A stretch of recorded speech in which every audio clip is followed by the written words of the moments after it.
Good morning, everyone. Thank you for joining our monthly community talks. This is Holistic Health Alliance, a national nonprofit that is dedicated to building healthy communities by showcasing our local holistic practitioners and their practices, and also raising awareness about the various holistic ways of getting well, of healing, and telling our community where these holistic practitioners are located. So we have a directory. We showcase one practitioner every month, and we have these monthly community talks, which are free and which are always centered around some important topic of health. We also have a youth empowerment initiative under which we have two projects going on right now.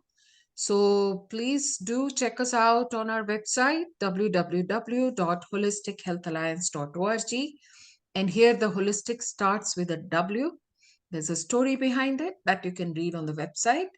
So once again, the website is www.holistichealthalliance.org. And just to show you our QR codes, because whoever is watching later, you can check these. So this is the QR code for joining if you're a practitioner or if you're an allied member. For example, if you're a nurse practitioner or a physiotherapist, or you are in another profession, but you do like to support Holistic Health Alliance, then you can join as an allied member. But if you practice something, whether you're in a sound healer or energy healer or homeopath or chiropractor, you can join as a practitioner member. And if you run an organization, you can join as an organizational member. And I will also quickly share the QR code for our Youth Brigade. This is our youth empowerment joining code. Very easy, scan it from your phone and it will land on a simple form, free to join. So if you have a youth between the ages of 13 and 19, considering having them join, we have two active projects going on right now nationally. One is the Teen Mental Health Initiative, and the other one is the Fooditude project, which is raising awareness by the youth around food and food habits. So these two are very actively in works right now, and you can check them out again through our website, www.holistichealthalliance.org. Thank you for listening. And now over to our presenter for today, Dr. Anita Shyam. Thank you so much, Dr. Anita Shyam, or Dr. Anita Hukumchand. You go by both names. We are really delighted to have you here speaking on a little bit of a sensitive topic, for the lack of a better word. People hesitate to talk about physical intimacy and its impact on our general mental and emotional well-being and physical well-being. But in Holistic Health Alliance, our effort is to bring even stigmatized topics to normalize them a little bit in the public. So in that attempt, I'm really appreciative that you have consented to educate our audience today on such a less talked about topic. So over to you. Please introduce yourself, and the forum is yours. Thank you, Dr. Shah, for this wonderful introduction. And thank you for giving me this opportunity to present such a sensitive and still a very important topic. Is the voice okay for everybody, or is it going in and out? It is a little low, sorry. Yeah, not going in and out, just the volume. Can you project the volume, please? Okay, I'm going to try my best to be a little loud, but thank you so much for everybody who were able to join. And thank you, Dr. Shah, for giving me this opportunity to speak on my topic.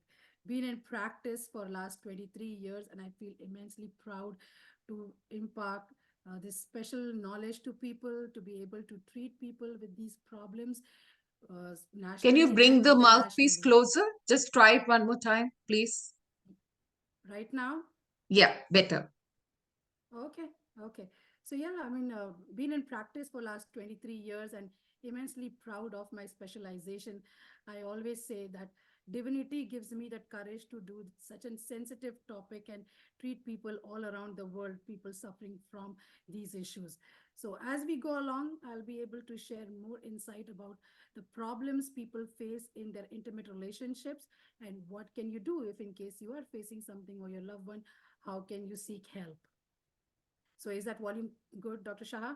No, I think holding it close to the mouth is not helping. So just try to project your voice. Okay. Thank you. Okay. So I'm going to share my screen. When you bend, it all, when we were testing also, when you were bending, it somehow connects well. So try to bend and talk. Sorry. I'm going to I'm going to try my best to bend and talk. Okay. I usually do my consultations with using this headphone, but I don't know why is this a problem today. So yes, everybody, today's topic is let's talk about sex through the lens of health and wellness. This is me, Dr. Anita Shyam, and at your leisure, you can go through this slide. But this is me, and I practice sexual medicine for last 23 years, and always being very grateful to the Almighty, my teachers, my gurus, family, friends for their support. These are my disclaimers. All information on this presentation are from reputed scientific research publications. Anybody needs references, citations, please feel free to reach out. Also, this talk is for public awareness and education only, and there are no financial commitments. So today, I think rather than just going through this slide, we're going to learn about what is physical intimacy, also sexual intimacy, why is it important, what are the problems people face, how is it linked to your relationship, physical, mental, emotional, and spiritual well-being, understanding what are the benefits, and also if in case somebody is suffering from some issues, how can you reach out to a practitioner who can help. So, as I said, dignity brings divinity. So, my profession has a lot of dignity, and all our practitioners believe that divinity helps us to give the power and the courage and the strength to help people suffering from such intimate issues. Now, I come from India and proudly the land of Kama Sutra. Kama Sutra was written thousands of years ago, and at that time also the author of Kama Sutra brought so much of divinity in this whole scripture. So, as Hinduism, when people travel all around looking at various temples, they see that different scriptures they project so much of sensuality and sexuality. So Hindu culture has always given a lot of importance to sexuality and also physical intimacy. So you see this, and you could find these sculptures all around various Hindu temples in India. So intimacy is a very crucial element of a strong, sustainable relationship. It makes a person feel safe, protected, secure, and loved. And not just the physical aspect of intimacy, because most of the times physical intimacy is connected with romanticism and sexual relationship, but there's so much beyond just the two physical aspect. So intimacy is physical intimacy where a person feels they want to kiss each other, hug each other, cuddle with each other, hold hands. That is one form of intimacy. The second form is emotional intimacy, where a person feels safe and honestly sharing their thoughts, feelings, fear, hopes, dreams, and feeling heard and understood by the other person. The other part of intimacy is intellectual intimacy, where the people can easily, safely share their point of views, beliefs, ideologies. Experiential intimacy is when two people work on a different aspect of intimacy, find out have different experiences, and they work at a common goal like a teamwork. And then spiritual intimacy involves sharing moments that bring you a sense of wonder, acknowledgement, and with something bigger than yourself. So there's something missing here. One aspect which is a crucial and kind of really rules all these intimacy is sexual intimacy. So this is a small little chart which talks about various forms of intimacy, but this chart is full, and this talks about sexual intimacy, which is about sensate. We talk about penetrative behavior, we talk about self pleasure, erotic material, and manual on and oral erotism. So, intimacy or the degree of closeness is a relationship between a partner and it requires constant help, constant support, constant work is needs to be put, a dedicated attention, willingfulness to open up, to build a joy and happiness, trust and respect, affection and satisfaction in a relationship. So we describe this intimacy or a relationship as a triangle where one pole is one partner, one pole is the other partner, and the other pole is a relationship. So when we talk about a triangle, it is the strongest shape. It's the strongest shape in the universe. So each relationship has to be equally giving importance. So the partner needs to give importance to himself or herself. Partner needs to give importance to the other partner, right? And the partner needs to give importance to the relationship. And this relationship can be only balanced when there is constant effort, constant work put in every single day to maintain as we said, joy, happiness, respect, trust, affection, and satisfaction in a relationship. Now, just a bonus point to add, to improve relationship with your partner, start a week by saying, look, so what type of intimacy do I share with my partner and how satisfied I am? And then you start working little by little on that aspect of intimacy, and at the end of the week rate yourself again, and you'll realize that when you put constant, regular, genuine, honest and sincere effort in your relationship, your rating will change and you'll start seeing a lot of satisfaction and affectionate response even from your partner. Okay, now physical intimacy or sexual intimacy is on everybody's mind. People just don't want to talk about it because there's lack of information. They don't feel safe to discuss about their intimate problems, but it is everywhere. And there have been a lot of debates. Is sexuality in an innate functioning, or it is an acquired functioning? And it's a constant debate, but it is said that it is one of the very strong secondary needs and desire, and the way it stimulates your limbic system like no other functioning. So when people talk about craving for sugar or addiction, so the stimulation which what sex or sexuality gives to the limbic system is far profound. Now, WHO, the World Health Organization, describes sexual health as a state of physical, emotional, mental, and social well being, which is related to sexuality. It is not merely the absence of any disease dysfunction, right? And what WHO says that it's the right of every person to have good sexual health, have a positive and respectful approach to sexuality, sexual relationship, as well as the possibility of having pleasurable and safe sexual experiences, right? And for the fulfillment, so for sexual health to be attained and maintained, the sexual rights of all persons must be respected, protected, and fulfilled. And now, this all, as we go along, I'm going to explain why this is not a very physical aspect, where it involves a lot of domains in the functioning of a sexual health and overall in a relationship.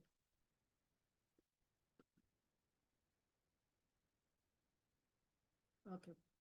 So when we talk about intimacy, right, every time people just think intimacy is all about the physical aspect, but we forget there are non-physical intimacies also, and different kinds of sex or sexual intimacies are, as read here, there's a lot of kissing involved, self-pleasure, mutual masturbation, fingering, foreplay, rubbing, and non-penetrative sex, and also penetrative sex. And this comes from a very, very reputed organization, which is the Planned Parenthood.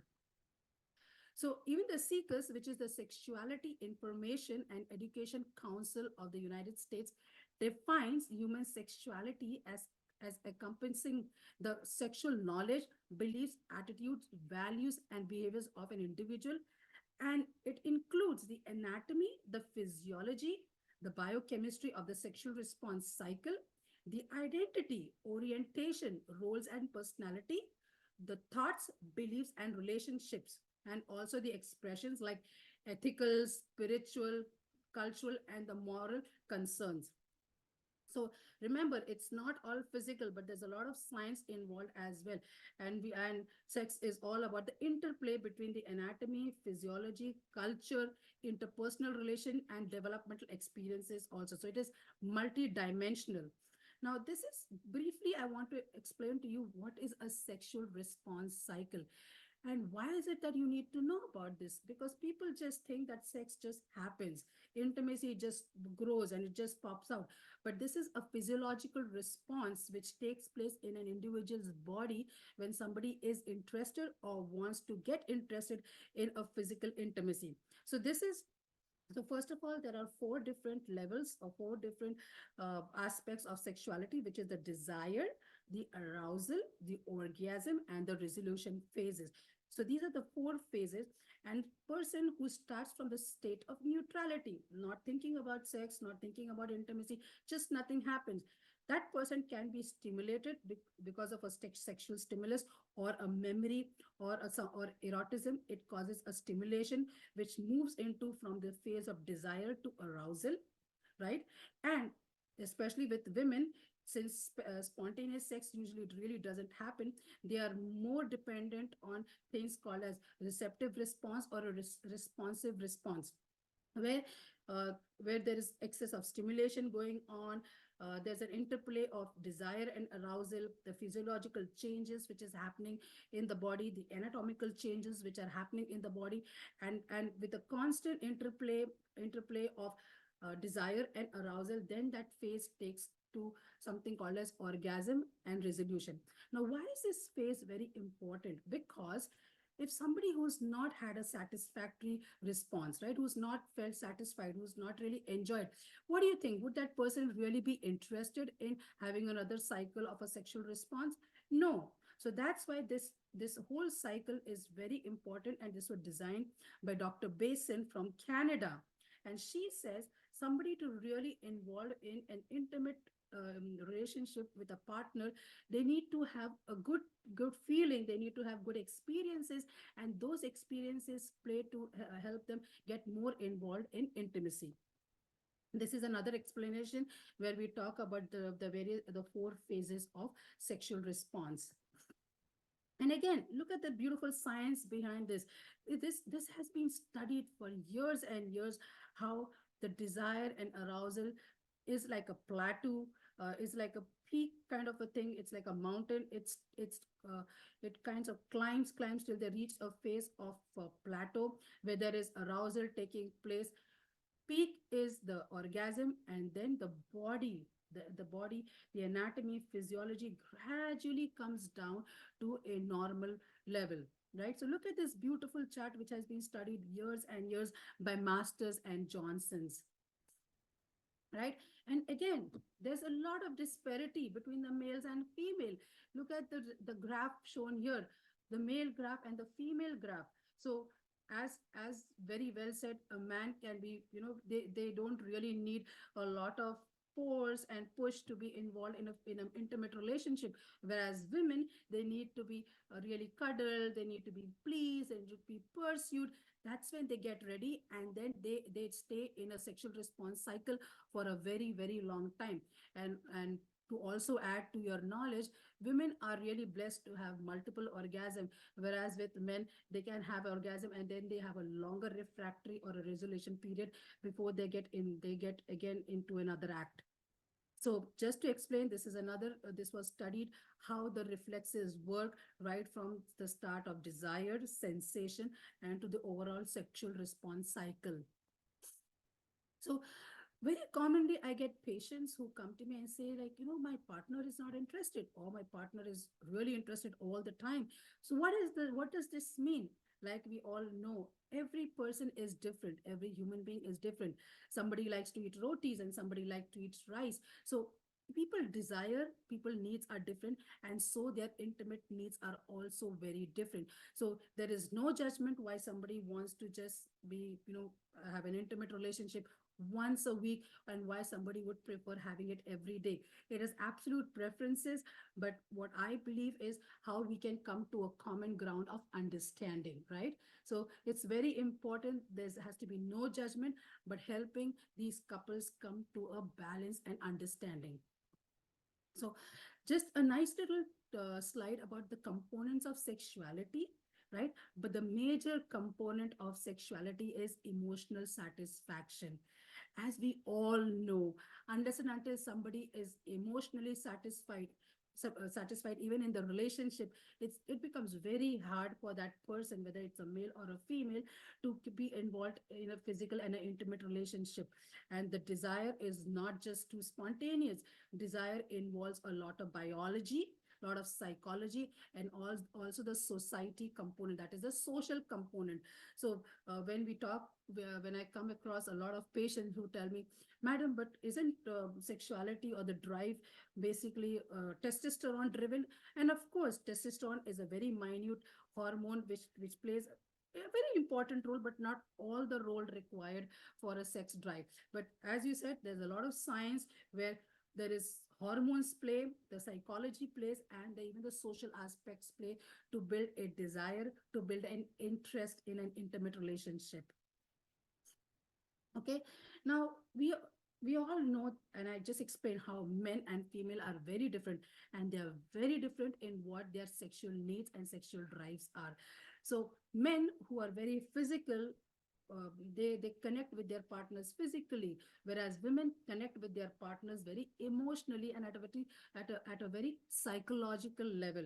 So let me explain. So where it's worldwide, right? We are all adults, so we know men usually prefer having more of penetrative behaviors, whereas women, though they get involved and support their partners, but they definitely love more of the foreplay, the more of the kissing, more of the cuddling, and the basic bonding with each other. That is more important than actually the act. So as I said, the drives and the needs are very different for both these men and women. And and also, it's not just again the anatomy and the physiology, but look at the all the hormones which are involved in somebody to initiate physical or intimate relationship, and also to have a regular intimate or a physical relationship. We have the hormone, the DHE, the oxytocin, the estrogen, testosterone, dopamine, progesterone, prolactin, vasopressin. Look at all this science and all these hormones which make something called as sex. So now there are, why are we discussing today is many people, right? 48% of individual all around the world suffer from sexual dysfunction. And so it's 43% of women suffer from some sexual dysfunction in their lifetime. 31% of men suffer from sexual dysfunction. And anybody who is not able to complete the sexual response cycle due to various reasons can suffer from sexual dysfunctions, right? And sexual dysfunctions can be lifelong, or they just, it is people acquire it, or it can be general or situational. And I'm going to discuss more on this. And there are various factors, right, from psychological to emotional, and various combination which can lead to sexual dysfunction or an individual who doesn't complete the sexual response cycle. So our Bible, the Psychiatry Bible, is DSM, and the world uses the ICD-10, which are very reputed classifications of various diseases. What DSM classifies sexual dysfunction as in men, right? They can have erectile problems, they can have desire issues, they can have premature ejaculation or delayed ejaculation. Females can have low sex drive or sexual interest or arousal. They can have orgasmic problem, which can be delay orgasm or just little orgasm or no orgasm, or they can suffer from pain, that is the genitopelvic pain penetrative disorder. Simple, women can suffer from pain during sex. Now that doesn't mean that men do not suffer. Men also suffer from pain during sex. It just females suffer more than the men. So look at that. Even the DSM and the ICD have classified and giving so much importance to sexual dysfunctions. Now, we said that it's not just a physical aspect. There are various components for a sexual functioning and various components where somebody suffers from a sexual dysfunction. There is biology, psychology, and sociology. So this is biopsychosexual model, and years have gone where they've only discussed these three aspects of a sexual functioning or a sexual dysfunction. But let's see what the newer models have to say. The new model says that we know biology is involved, we know psychology is involved, so we know the biopsychosocial model, but spirituality is also involved in sexuality, and the various sexual problems in a relationship can also lead to sexual dysfunction. So there are 5 dimensions to a proper sexual functioning or a sexual dysfunction. Very importantly, a lot of times it's there's a big debate about, is it an innate functioning or it's an acquired functioning. So let's not fall into debate. Some people say it's an acquired functioning, but a very strong affinity which simulates the limbic system, and some people say it's an innate. So people are just born. We My teacher always said people are just born very sexual, and at various time in their life those functioning gets activated. But there are people who also say it is an acquired functioning. So just remember, it's a very important, a very strong functioning of all mammals. These are, we just discussed about it, that is sexuality consists of sensuality, intimacy, sexual orientation and gender identity, sexual and reproductive health, sexual behaviors and practices. And I just said that it's not just a very simple thing. There are so many factors which are involved. We have psychological factors, people suffering from depression, anxiety, mood disorder, people suffer from past trauma, or people who've had abuses. Very commonly, that is one of the factors. Social cultural factors are religious belief, long-term upbringing, the ideology created around sex and intimacy, right?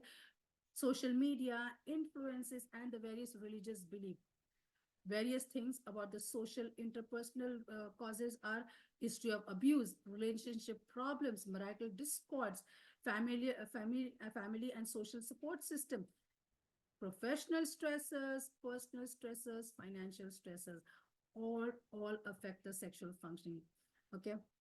And remember the other things, if a partner is also suffering from sexual problem, pain, or have multiple partners, all those things, infidelity can also affect an individual's relationship and sexual functioning.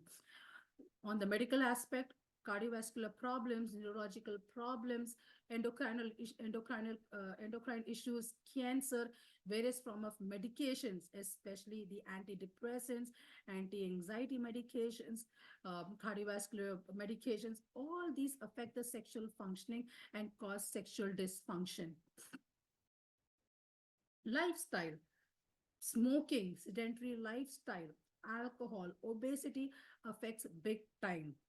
Nowadays, there's a lot of research done on vitamin D deficiency, vitamin B12 and B6 deficiencies that also affect the sexual functioning.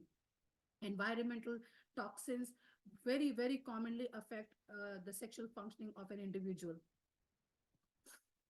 Now, we just talked about this, how various emotions, past experiences, self-image, self-perceptions, different motivation, expressiveness, learned attitudes and behavior, and body image can also affect sexual functioning. Freud says, the father of psychiatry, that, my God, leave aside everything. Ego affects sexual functioning a lot. So there are ego struggles happening between the partners. Boom goes down their intimate relationship, because that's what ego brings. I have patients who come to me, and I was just talking to this patient last week where he said, Madam, why should I initiate? Can't my partner initiate? Can't she initiate? And I'm like, do you want to really bring ego here? You want to fix your relationship? How about you put the initiative and she's going to join? Let's not have this as an ego struggle.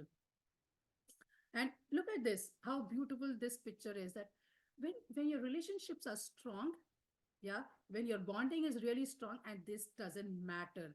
This is like this person, this couple is so happy, even though she's tall, fair, and he's like a short person, but the happiness, the strong bonding in between them really shows in their relationship. So quality of interpersonal relationship among two people in a romantic relationship may, and this may or may not be a very sexual relationship, but if they have a strong attachment, their family dynamics are really good, they have no sexual identity issues, and their self-esteem is strong, they can have a wonderful sexual or a romantic relationship. And sensuality, simple things which can really bring a lot of spark in your relationship. So the sensuality can induce sexual excitement, sexual arousal, maintain that strong bond and relationship in the partners.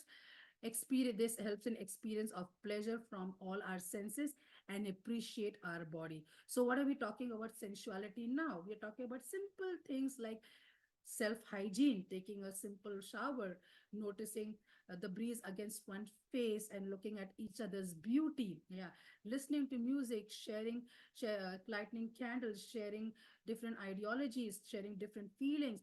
Everything which brings together and creates that sensuality in this relationship.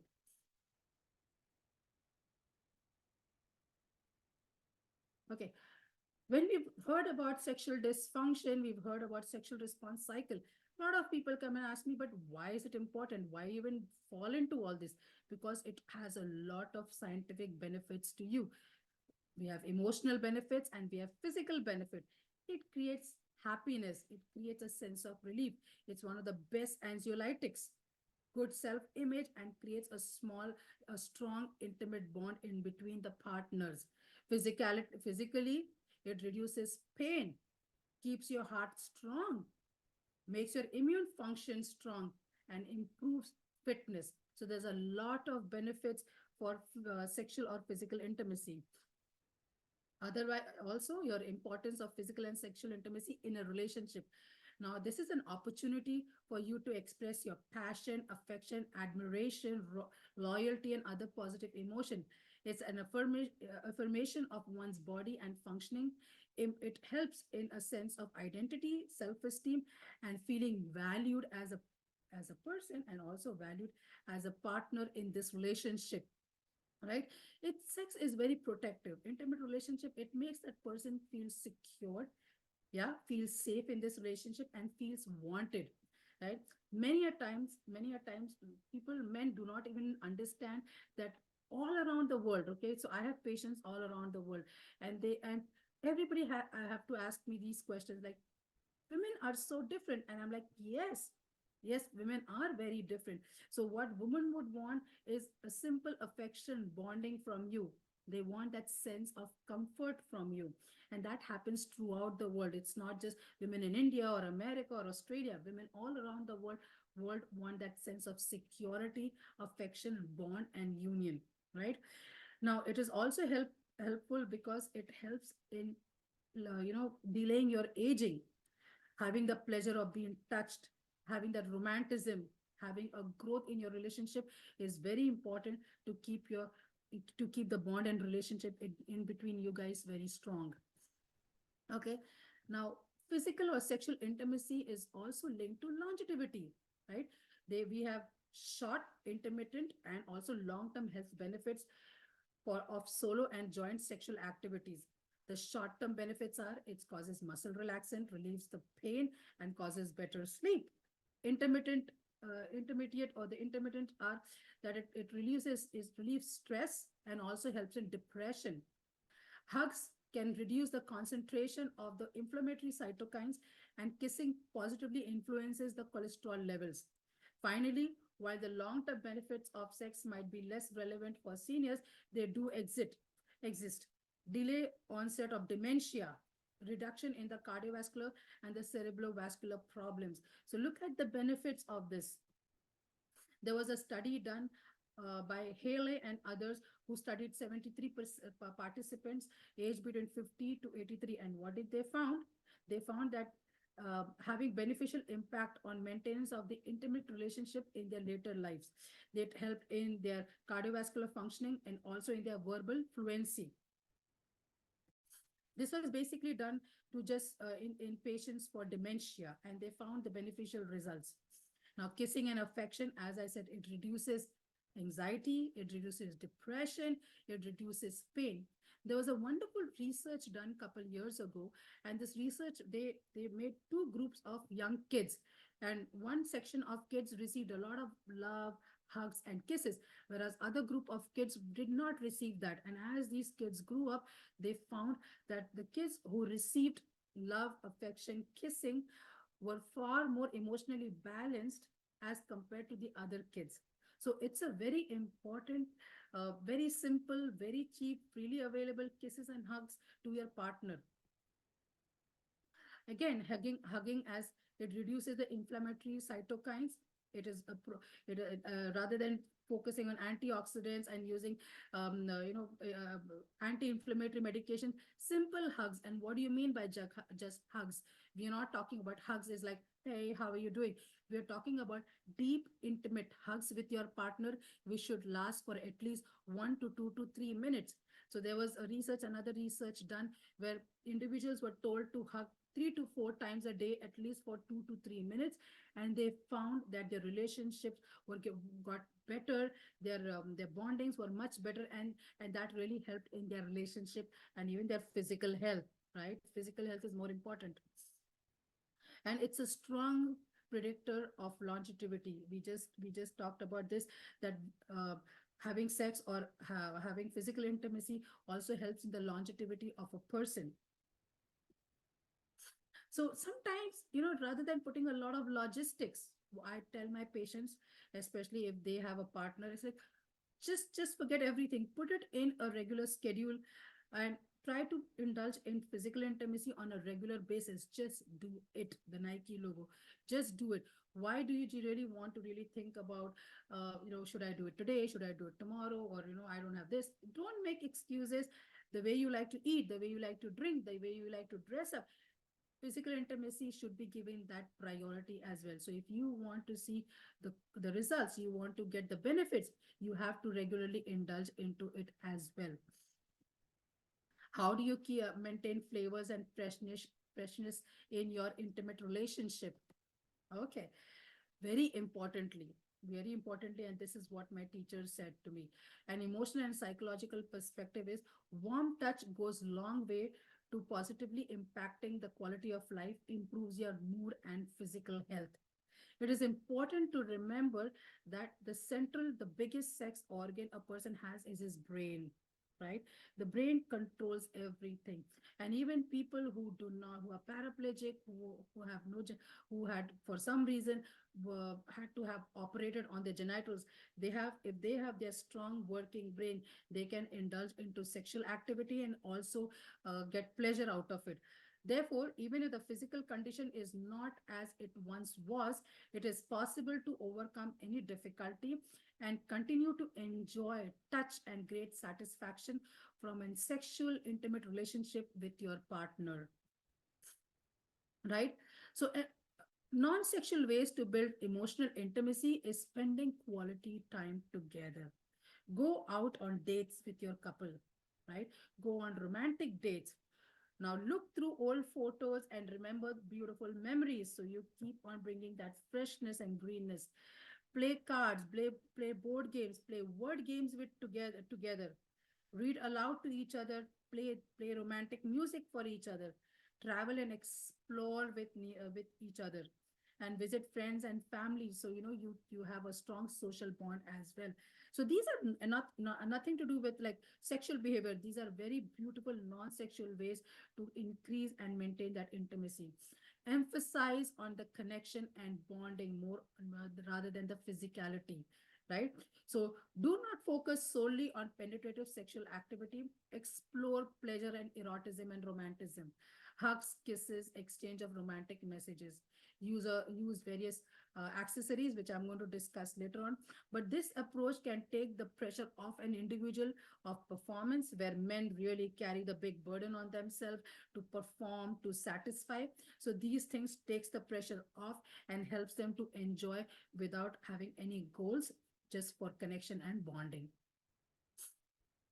So we'll discuss more about this, and we've already talked about the various non-penetrative intimacy options. Okay. Now rethink intimacy. Rethink what intimacy means. It means touch, bonding, connection, skin to skin contact, soul to soul connection, and they do not need any sexual or a sexual organ to be involved. We can have back rubbing, cuddling, holding hands, hugging, placing your hands on the partner's shoulder, placing the head on partner's shoulder, playful nudges, sitting next to each other, enjoying a nice romantic movie, eating ice cream together. So many ways for intimacy.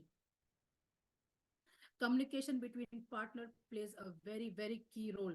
There's no communication, wrong communication, insufficient communication all affects the bonding and the relationship.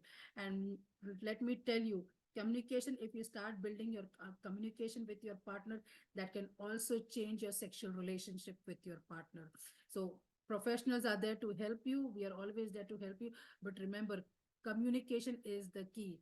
You have the biggest power is to verbally communicate.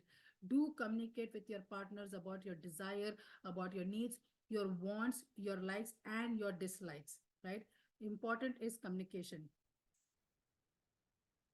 Now, these are various positions which are involved, which are, you know, this is thanks to the Kama Sutra that these positions are there, but there are more than hundreds of positions. These are certain beautiful, beautiful connections between two partners. If you want to bring a different angle to your relationship, yes, right? Pleasure accessories, wonderful accessories are available. This helps to bring different flavors, different spice in your intimate relationships. We can learn more detail, but there are so many things which one can do. Like men suffer, the most commonest problem I face, like I get from patients, are erectile dysfunction, especially if it's a male patient, erectile dysfunction, premature ejaculation, or decrease in desire, right? And that creates a lot of pressure to the men. Imagine when these pleasure accessories are available and one doesn't have to really depend on his sex organ. There are so many things this person can do. So I always encourage people, look beyond yourself. What can you bring to have this intimate relationship, and to make it more stronger, or to bring more freshness in your relationship. Similarly, with females, I get females patients all the time who have low desire, who suffer from pain, or who have orgasmic issues, right? Again, these wonderful devices play miraculous role in these women as well, because they have the tools in their hand. Their partner can use it, or they can use it. Now, this is an ONUT, which is used for sexual pain disorder, and people who do not like, can have pain due to infection, due to some type of, scars and bruises. These devices really work very well. So please, if it's a stale sex life, restart your sex life. Remember the benefits it can bring to your relationship. Remember how it can change your relationship with your partner. So no, it's never too late. Remember that maintaining a good sex life, even into the senior years, is a matter of good health.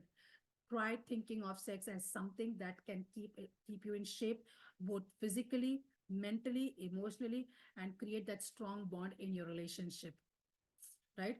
Sex as age may call for creativity. And please remember, the more you experiment, the more you explore, the more you embrace age along with sexuality, the more you can enjoy. So those are various E's which are involved. That is experiment, explore, experience, embrace, and enjoy. Always, this is very important, and I'm going to emphasize on this: playfulness. Bring light, bring humor into your relationship. right? Bring playfulness in your relationship, and you'll see how light your relationship is. That stress, that anxiety, or that tension between you will really ease off if you can bring playfulness, and if you can bring humor in your relationship. Lastly, lifestyle modification. If you're looking at having longevity in your intimate relationship, please maintain a good lifestyle, a very active, healthy lifestyle. Recent research shows that running every day for 45 minutes to 1 hour is equivalent to using a Viagra every day. So why not do something which is very healthy? Maintain a good, healthy life, avoid smoking, alcohol, right? Maintain a good blood sugar level, and of course, eat healthy. Diet with good omega 3 fatty acids, handful of nuts every day, involving fruits and veggies every day is very important for your physical health, and that can also help you in your sexual health. We talked about this, how benefits of sex with aging is it improves the mental physical health, increases the lifespan, solidifies your relationship, and imagine, gives you a refugee if you're going through a stressful time, right? If you're having tension in your relationship, sex gives you a chance to escape from the sometimes harsh realities of the world and get into a space of love and emotion, right? Always remember, hygiene measures are very important. Be gentle with yourself. I always tell my patients, your private parts are not vessels to be rubbed. They are not to be rubbed like car wash. They're supposed to be very respectful, gently, delicately cleaned without soap, just using plain warm water without any irritants involved. And be very mindful of what you apply to your genitals. Various treatments are available. If you know, if after you've tried whatever I have told you, you're still suffering from something, or if your loved one is suffering, there are primary care. First, your point of contact should be the primary care practitioners. You go and talk to the person that, hey, doctor, I would like to speak about something, some intimate issues, and doctor will be there to listen. If in case she's not listening, then you have specialists. We have psychiatrists or sexual med consultants or sexologists. We have also endocrinologists, andrologists, and urologists and OBGYNs who do specialize in sexual medicine, and they should be your place of contact. In any case, you have so many options, you have so many specialists who are there to help you. So please don't be reluctant to reach out to anybody, because help is there. You don't have to suffer, you don't have to feel ashamed, because these specialists, I am always there to help you. So sexual potency is inseparable from the total vitality of body. To reinforce it, have a balanced diet, exercise, practice yoga. Very important is, please take care of your pelvic floor, and sometimes just do it. Thank you everybody for this patient hearing, and I'm so glad I had this opportunity to share my knowledge with you all.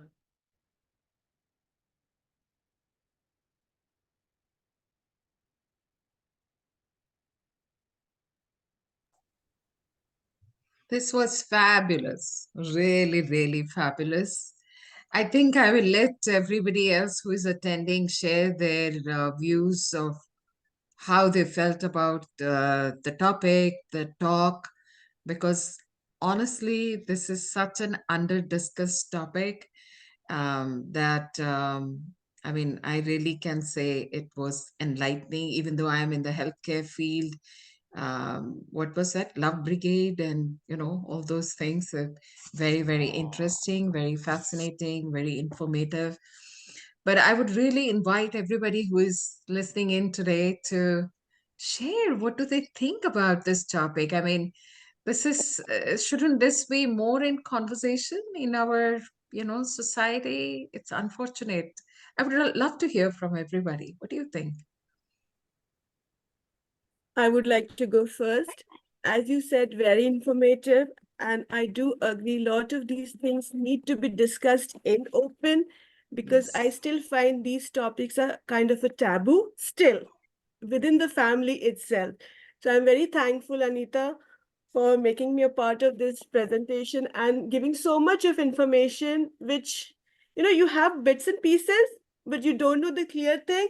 but at least now I feel confident that whatever little information I have, it is really useful. Thank you. I also want to quickly say this presentation will go on our YouTube channel. So Okay. please feel free to share with a lot of people, because sometimes people are not comfortable attending with their name showing or something. But even if people can watch in their own privacy, I feel it's going to really help a lot. So I will share the link on the event page and with Dr. Anita. So please share it widely. This is really useful. Thank you. Susan, you were saying something? I thought it was very useful. I thought it was a very wide range of information. And I think it helps a lot of people. It's just such a subject that people don't talk about, like she said, you know, in your household. But I thought it was very helpful information in a lot of aspects. And I thank you. I think she did a very good job, a great job at the talk. Devashish, would you like to share something? Oh, your voice is not coming through for some reason. Um,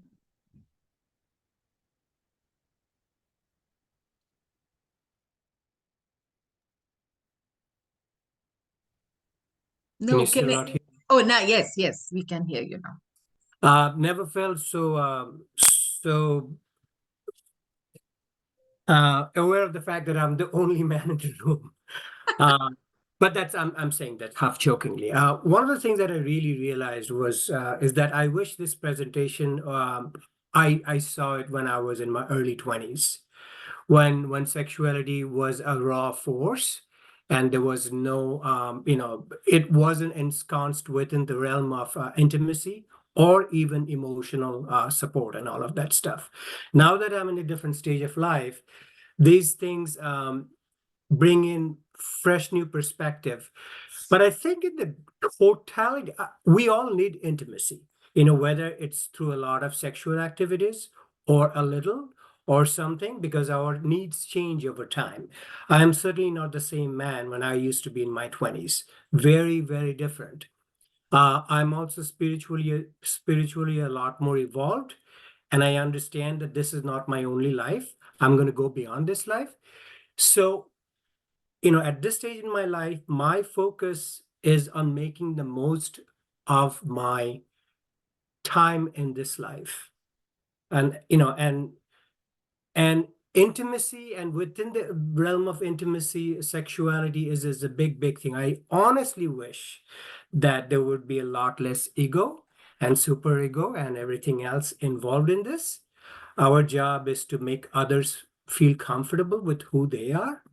uh, so I'm taking all this, within the perspective of that. But Pratibha, you mentioned something about, youth, involvement in this and that. And I think it's going to be incredibly beneficial for all the youth folks to see it. I'm not saying it's not as beneficial to me, but there are other factors involved in my life than just this. That's what I have to say. I think And thank you that's so such much. It was very informative. that is such a lovely contribution, Debashish, because um, I think we are all, whoever this reaches will be in a different state of their life, stage of their life. And um, but irrespective of that, I feel this is such a great information. And we all have youngsters attached to us in our circle, whether it's family, friends. And if this can be distributed, it's ironical. We are sitting in the West, which is considered to be extremely progressive, but in the matters of sexual health, I think, or sexual talks, normalization of conversation around sexual topics. I don't think West is progressive either. There's a lot of taboo, there is a lot of stigma, lot of hesitation still. So I think what we can do, I mean, this is an ongoing work, and me as a as a kind of a worker at Holistic Health Alliance, my goal is to try and break these barriers as much as I can in my personal or organizational capacity. I have received flack in the past for bringing out topics, but it has not deterred me, because there will always be people who will try to discourage you from normalizing and keeping it the way it is, which is stigma and taboo and whatnot. So my question to all of you who are here right now is, would you like to see another follow-up talk on such a topic where Dr. Anita can expand a little more on the specific or certain specific topic? I want to hear at least from the people who are here right now. Sure, I think that'll be very beneficial. By the way, relevant to this topic, as you said, Pratibha, in the beginning, my expectation of this talk coming into it was more about intimacy, and from that perspective, it was a little bit more on sexuality. So subsequently, I was a little uncomfortable in the beginning. So that just goes to prove the fact that how taboo what it is. But then, I'm like, I'm here. This is my opportunity to learn. And, I stayed on camera the whole time, and it taught me a lot. But, from my perspective, I would like to get all this information, really into the perspective of what intimacy in general means to all of us. And how even that, in terms of what our goals in life is at this stage in our life, means to us. So, anything in that relevance would be very, very helpful. Thank you. Thank you. Kiran, you wanted to say something? Yeah, I agree what he said. So So, Anita, this is for you, that if you can also develop a talk on other forms of physical intimacy. Is that right? Correct? Am I hearing it properly? Yeah, for different stages of life, not just the actual act of uh, physical intimacy, but what else can it mean for a different stage of life? Maybe you can develop a talk on that. Yeah. Susan, any thoughts before we close? Oh, you're on mute.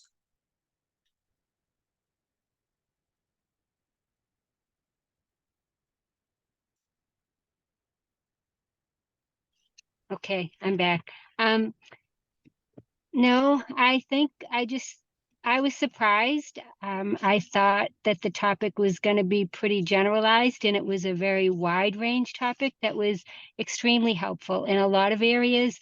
It can apply to all ages, into, a little bit older children for the most part, but I was very impressed with the talk, and I learned a lot myself. I think all of us could have gone away with a few pieces of some good information.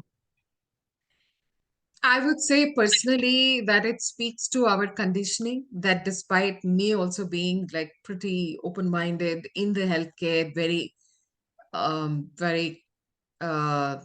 interested in breaking barriers around health. Even I can sense in myself, because before the talk, I was speaking with Dr. Anita. Can you remove any controversial words and this and that? I had changed her flyer because sometimes Facebook algorithm can catch it and make it like, restricted or banned or something.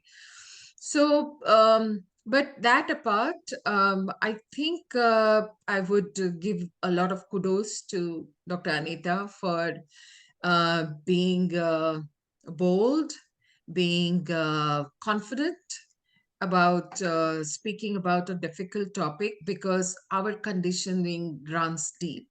Even we are a self-selected group here, because the fact you're attending means that you are not the normal range conditioned people. um, so just the fact that we all still feel so conditioned, that conditioning is so deep, speaks to the fact that we have a long way to go before we can talk about this as part of normal well-being. So but it's a start, And I think all kudos to Dr. Anita that she has been bold enough to come up, and she has not hesitated to include topics of, that you would like try to run away from in any Right. social conversation. Yeah. And Anita, you had to be yourself in really truly enlightening us. And that's exactly who you were. So really thankful to you for that. And this is a great beginning, as you say, Pratibha, and everybody else. Yeah. Thank you. So hopefully we will be announcing part 2 soon. I'll have a conversation with Dr. Anita, and this is very healthy, and we should normalize physical intimacy to Yes. some extent and not make such a big deal out of it. All right. Thank you so much, everyone. This Bye-bye. has been wonderful. Thank you. Have a Thank wonderful you. rest of the Sunday. And stay Bye. tuned for more talks from us. Thank you. Thank you. Anita, we can just stay online for a minute. Uh-huh. Yeah, so maybe you wanna. Miss Susan. That's Miss okay. Susan.